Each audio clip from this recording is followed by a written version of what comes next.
हर हर महादेव। भक्तों, ऐसा कौन है जो धन नहीं चाहता?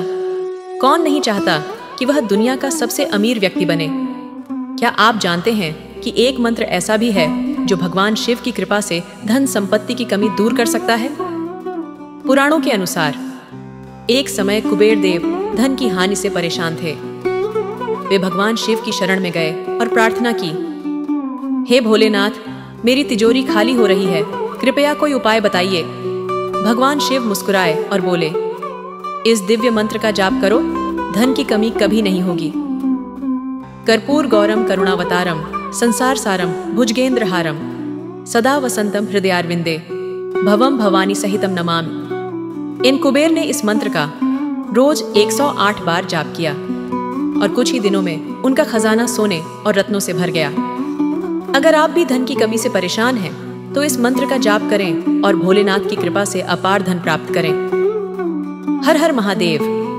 भक्तों, आज हम आपके लिए ब्रह्मांड का सबसे शक्तिशाली मंत्र लेकर आए हैं, जिसे सभी धनी लोग अपने घरों में दिन रात चलाकर रखते हैं, क्योंकि यह मंत्र इतना शक्तिशाली है कि इसे सुनते ही सूर्य महादेव जी शीघ्र प्रसन्न होते हैं और अपने भक्तों को इच्छित वरदान प्रदान करते हैं।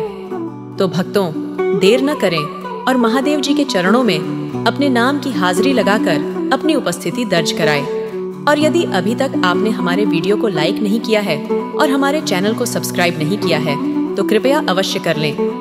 चलिए मंत्र की शुरुआत करते हैं। कर्पूर गौरम करुणावतारम संसार सारम भुजगेंद्रहारम सदा वसंतं हृदयारविंदे भवं भवानी सहितं नमामि। कर्पूर गौरम करुणावतारम संसार सारम भुजगेंद्रहारम सदा वसंतं हृदयारविंदे भवं भवानी सहितं नमामि। कर्पूर गौरम करुणावतारम संसार सारम भुजगेंद्रहारम सदा वसंतं हृदयारविंदे भवं भवानी सहितं नमामि। कर्पूर गौरम करुणावतारम संसार सारम भुजगेंद्रहारम सदा वसंतं हृदयारविंदे भवं भवानी सहितं नमामि। कर्पूर गौरम करुणावतारम संसार सारम भुजगेंद्रहारम सदा वसंतं हृदयारविंदे भवं भवानी सहितं नमामि। कर्पूर गौरम करुणावतारम संसार सारम भुजगेंद्रहारम सदा वसंतं हृदयारविंदे भवं भवानी सहितं नमामि। कर्पूर गौरम करुणावतारम संसार सारम भुजगेंद्रहारम सदा वसंतं हृदयारविंदे भवं भवानी सहितं नमामि। कर्पूर गौरम करुणावतारम संसार सारम भुजगेंद्रहारम सदा वसंतं हृदयारविन्दे भवं भवानी सहितं नमामि। कर्पूरगौरं करुणावतारं संसारसारं भुजगेन्द्रहारं सदा वसन्तं हृदयारविन्दे भवं भवानी सहितं नमामि। कर्पूरगौरं करुणावतारं संसारसारं भुजगेन्द्रहारं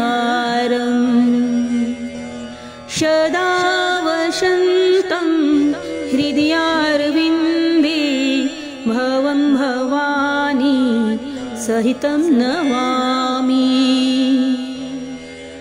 कर्पूरगौरं करुणावतारं संसारसारं भुजगेन्द्रहारं सदा वसन्तं हृदयारविन्दे भवं भवानी सहितं नमामि। कर्पूरगौरं करुणावतारं संसारसारं भुजगेन्द्रहारं सदा वसन्तं हृदयारविन्दे भवं भवानी सहितं नमामि। कर्पूरगौरं करुणावतारं संसारसारं भुजगेन्द्रहारं सदा वसन्तं हृदयारविन्दे भवं भवानी सहितं नमामि। कर्पूरगौरं करुणावतारं संसारसारं भुजगेन्द्रहारं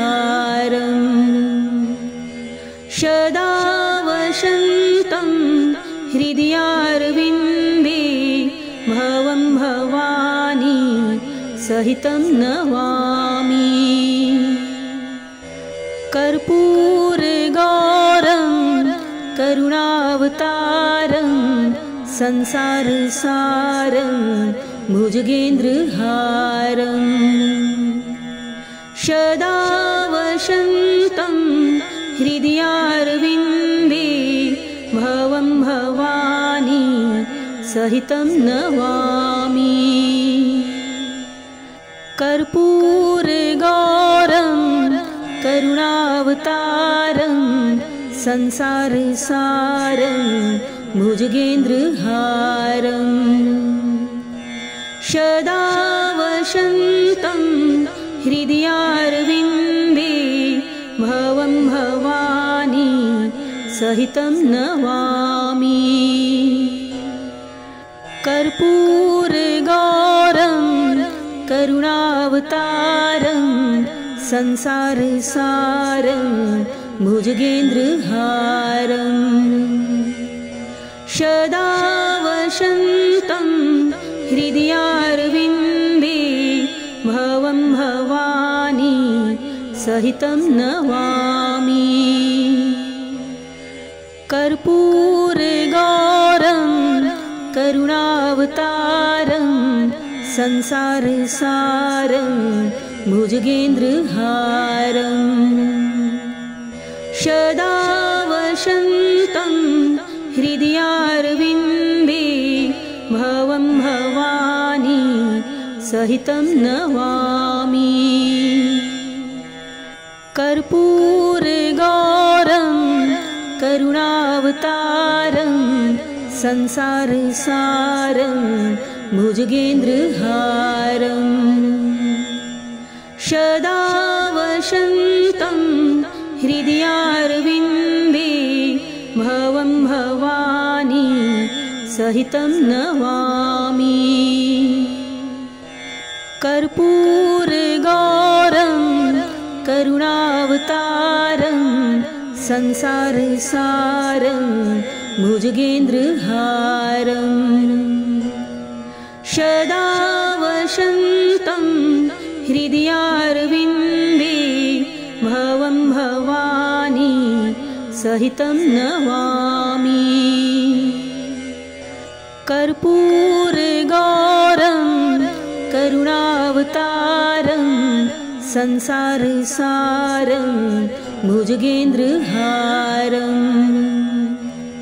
सदा वसन्तं हृदयारविन्दे भवं भवानी सहितं नमामि कर्पूरगौरं करुणावतारं संसारसारं भुजगेन्द्रहारं सदा वसन्तं हृदयारविन्दे भवं भवानी सहितं नमामि कर्पूरगौरं करुणावतारं संसारसारं भुजगेन्द्रहारं सदा वसन्तं हृदयारविन्दे भवं भवानी सहितं नमामि कर्पूरगौरं करुणावतारं संसारसारं भुजगेन्द्रहारं सदा वसन्तं हृदयारविन्दे भवं भवानी सहितं नमामि कर्पूरगौरं करुणावतारं संसारसारं भुजगेन्द्रहारं सदा वसन्तं हृदयारविन्दे भवं भवानी सहितं नमामि कर्पूरगौरं करुणावतारं संसारसारं भुजगेन्द्रहारं सदा वसन्तं हृदयारविन्दे भवं भवानी सहितं नमामि कर्पूरगौरं करुणावतारं संसारसारं भुजगेन्द्रहारं सदा वसन्तं हृदयारविन्दे भवं भवानी सहितं नमामि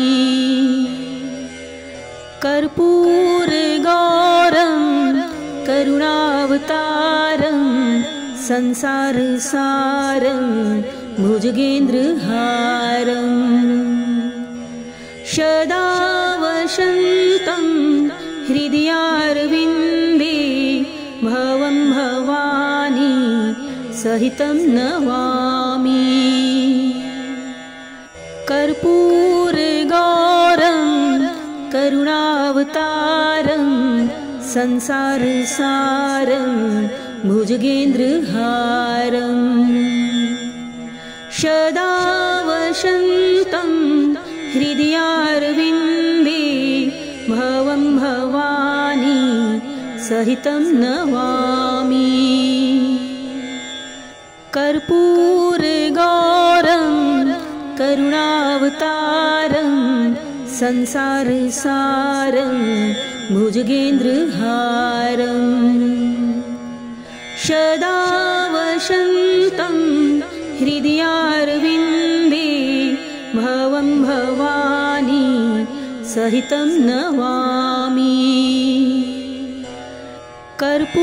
कर्पूरगौरं करुणावतारं संसारसारं भुजगेन्द्रहारं सदा वसन्तं हृदयारविन्दे भवं भवानी सहितं नमामि। कर्पूरगौरं करुणावतारं संसारसारं भुजगेन्द्रहारं सदा वसन्तं हृदयारविन्दे भवं भवानी सहितं नमामि।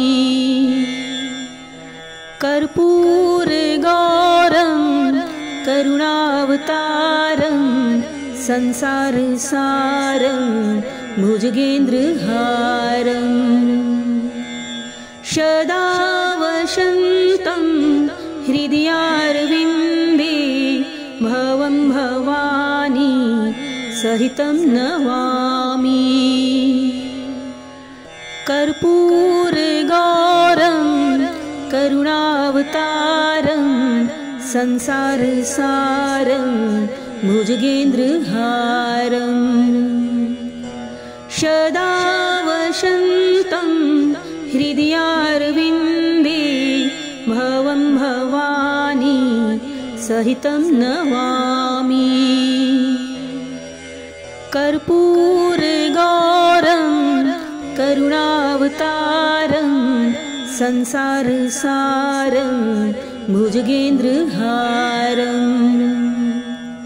सदा वसन्तं हृदयारविन्दे भवं भवानी सहितं नमामि। कर्पूरगौरं करुणावतारं संसारसारं भुजगेन्द्रहारं सदा वसन्तं हृदयारविन्दे भवं भवानी सहितं नमामि। कर्पूरगौरं करुणावतारं संसारसारं भुजगेन्द्रहारं सदा वसन्तं हृदयारविन्दे भवं भवानी सहितं नमामि। कर्पूरगौरं करुणावतारं संसारसारं भुजगेन्द्रहारं सदा वसन्तं हृदयारविन्दे भवं भवानी सहितं नमामि। कर्पूरगौरं करुणावतारं संसारसारं भुजगेन्द्रहारं सदा वसन्तं हृदयारविन्दे भवं भवानी सहितं नमामि। कर्पूरगौरं करुणावतारं संसारसारं भुजगेन्द्रहारं सदा वसन्तं हृदयारविन्दे भवं भवानी सहितं नमामि। कर्पूरगौरं करुणावतारं संसारसारं भुजगेन्द्रहारं सदा वसन्तं हृदयारविन्दे भवं भवानी सहितं नमामि। कर्पूरगौरं करुणावतारं संसारसारं भुजगेन्द्रहारं सदा वसन्तं हृदयारविन्दे भवं भवानी सहितं नमामि। कर्पूरगौरं करुणावतारं संसारसारं भुजगेन्द्रहारम् सदा वसन्तं हृदयारविन्दे भवं भवानी सहितं नमामि कर्पूरगौरं करुणावतारं संसारसारं भुजगेन्द्रहारम् सदा वसन्तं हृदयारविन्दे भवं भवानी सहितं नमामि कर्पूरगौरं करुणावतारं संसारसारं भुजगेन्द्रहारम्